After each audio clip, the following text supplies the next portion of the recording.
मैं अंतिम वक्ता हूं तो पक्ष और विपक्ष से भी मैं उम्मीद करता हूं कि दोनों थोड़ी देर और समय लेकर सुनेंगे। साहब, जब बजट पेश हो रहा था तब हम लोग नए सदस्य भी हैं और कम उम्र के भी हैं, बड़ी उम्मीद के साथ में इस बजट के लिए आए थे। लेकिन जब बजट पूरा सुना ध्यान से, दरियावद विधानसभा का जिक्र तक नहीं हो रहा था, तब काफ़ी मन व्याकुल था।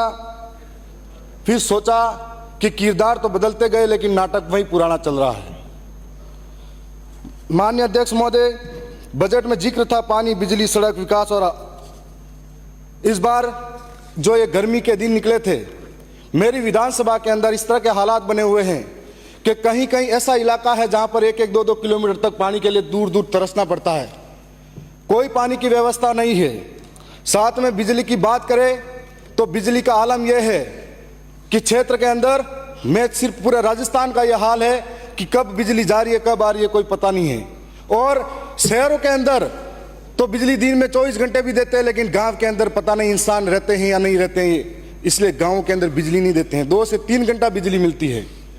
रात इतनी परेशानी, 4-4 महीने का 3-3 महीने का बच्चा पूरी रात रोता है, उसकी माँ को कहता है, और माँ बाप सोच नहीं पाते हैं। किसान रोता है कि खेत तक जाए और पीछे से वापिस बिजली कट जाती है। यह आलम बिजली का है। माननीय अध्यक्ष महोदय, मैं सड़क की बात करूं तो हमारे साथ इस तरह का धोखा हुआ है कि आज़ादी के आज 75-76 वर्षों बाद भी मेरी विधानसभा के ऐसे कई इलाके हैं जहां पर आज भी रोडें नसीब नहीं है उन लोगों को, और आज इस बजट में हमारे इस तरह का कोई नाम तक नहीं आया।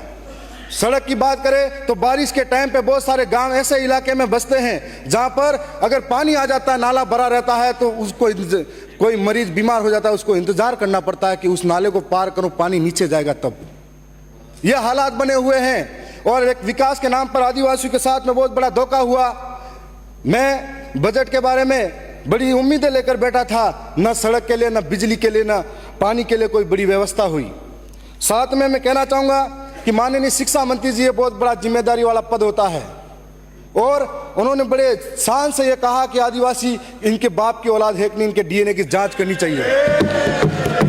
तब मैं ये कहना चाहूँगा, ये बजट का पार्ट नहीं। माननीय अध्यक्ष महोदय, बजट का पार्ट नहीं है। बजट पे बोलिए। मैं ये कहना चाहूँगा, माननीय साहब बजट पे बोलिए। मैं बजट पे ही आ रहा हूँ। ये बजट पे नहीं, आ जाइए, 3 मिनट ही है आपके पास। माननीय अध्यक्ष महोदय, मैं ये कहना चाहूंगा कि एक जिम्मेदारी वाले पद पर उनको आदिवासी अंचल के अंदर शिक्षा की व्यवस्था कैसी है, इस व्यवस्था की तरफ झांकना चाहिए था। हम लोगों ने मांग की थी कि 45-50 किलोमीटर दूर दूर तक मेरे भाई, मेरे जैसे नौजवान, मेरी बहनें जिनके लिए महाविद्यालय नहीं है उस क्षेत्र के अंदर, 45-50 किलोमीटर दूर दूर तक महाविद्यालय के लिए जाना पड़ता है।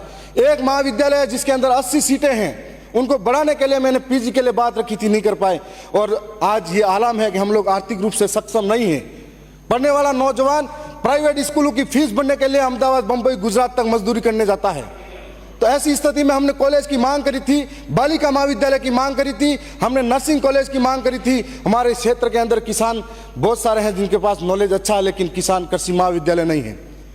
आज इस क्षेत्र के अंदर हम लोग इसीलिए कहना चाहते हैं कि आदिवासी को गाली देना आसान है, लेकिन उनकी समस्या समझने को तैयार नहीं है। आदिवासी इलाके के अंदर आपने, सरकार ने 100 स्कूलें, कर्मोन्नत और 50 विद्यालय नए खोलने की बात कही है।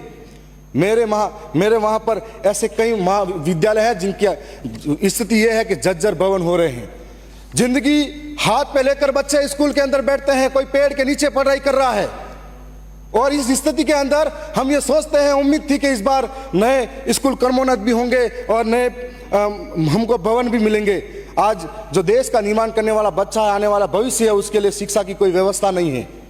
इस तरीके से हमारे साथ बहुत बड़ा अन्याय और धोखा होता जा रहा है। अगर बजट सत्र के अंदर बहुत बड़ी उम्मीदें थी, और साथ में जो खाद बीज की बात किसानों के साथ की जाती है, अभी हाल ही में बीज दिया गया था। ऐसी स्थिति थी कि 30% लोगों को बीज बांटा गया, 70% को नहीं मिला, और आपस में गांव में लोग लड़ाते रह गए और जनप्रतिनिधियों के साथ गाली गलौज करने पे उतर गए। हर साल किसानों के साथ में कालाबाजारी होती है खाद के नाम पर, और हर साल खाद के नाम पर कालाबाजारी के अंदर ये जो कंपनियां हैं, इन कंपनियों के मार्फत से किसानों को जो नहीं चाहिए वो भी जबरन थोपा जाता है। साथ साथ में इस तरीके की कंपनियों पे भी कार्रवाई होनी चाहिए। इको पॉइंट और हमारे क्षेत्र के अंदर 2 बार किसानों ने बड़े आंदोलन इसी वजह से किए थे और कई किसानों पे मुकदमे हुए थे। हाल ही में एक हमारी ग्राम पंचायत सियार थी, वहां पर लोगों को लगा कि ये निःशुल्क है, बांटने के लिए आया गया है, तो लोग चढ़ गए और लेके चले गए। उनकी स्थिति ऐसी पैदा होगी, सब पे मुकदमे लगे लूट मार के। तो ये स्थिति ऐसी पैदा होती है, तो हमको सोचना पड़ेगा कि वो किसान जो अन्न उगाकर पेट भरता है पूरे देश का, उस किसान के साथ में ऐसी दुर्गति होती है। माननीय अध्यक्ष महोदय, ट्राइबल क्षेत्र के अंदर हम अगर शिक्षा की फिर भी बात करें तो हमारे इलाके के अंदर जो 12वीं 11वीं कक्षाएं हैं उनके अंदर व्याख्याताओं की कमी है, कोई पढ़ाने वाला नहीं है।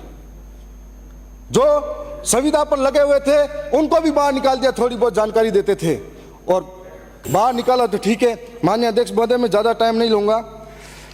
मैं यही कहना चाहूँगा कि हमारे इलाके के अंदर आज संविधान के अंदर 5वीं अनुसूची है, इस 5वीं अनुसूची का जिक्र संविधान के अंदर सदन के अंदर होना चाहिए। 5वीं अनुसूची के अंतर्गत अनुच्छेद 244(1) क और 13(3) क के तहत न लोकसभा न ग्राम सभा सबसे ऊंची, न लोकसभा न विधानसभा सबसे ऊंची ग्राम सभा, ये उसके अंदर लिखा गया है। लेकिन आज उसका अनुपालन नहीं किया जाता है। बुकिया, जगपुरा और हमारे वहाँ पर अभी आमुलवा, राटड़ी, डगोचा, वहाँ पर सोने की खान यूं करके आदिवासी की जमीनें लूटने का कार्य किया जा रहा है। माननीय अध्यक्ष महोदय, मैं सबके लिए समान है। माननीय अध्यक्ष महोदय, मैं आपका संरक्षण चाहूंगा, 2 मिनट का और समय चाहिए मुझे। महात्मा गांधी नरेगा कार्य वालों के अंदर लेबर को जो पेमेंट दिया जाता आज कम है। हम लोग दाल, मिर्ची और सारी चीजें महंगी होती जा रही है, तो आज इनके लिए लेबर का पेमेंट जो बढ़ाया जाए और नरेगा के जो मेड है उनके लिए स्थायी पहचान। मैं लास्ट 1-2 लाइनें कह के समाप्त कर रहा हूँ। देखो मुझे कि जनता की आवाज सुनो, जनता है नाराज सुनो, कल तक जो खामोशी थी चीख रही है आज सुनो, क्रांति का आगाज सुनो, गिरने वाली गाज सुनो, सहा बहुत है अब तक हमने बदल रहा अंदाज सुनो, जनता का है राज सुनो, जनता ही सरताज सुनो, बने रहोगे कब तक हमारे जनता की आवाज सुनो। मैं इतना ही कहूंगा। मैं ये कहूंगा कि जब शिक्षा मंत्री डीएनए की बात करते हैं तो इस देश के अंदर हम ये कहना चाहेंगे, सदन की बैठक हम हमारे सोमवार दिनांक 15 जुलाई 2024 के प्रातः 11 बजे तक के लिए स्थगित की जाती है।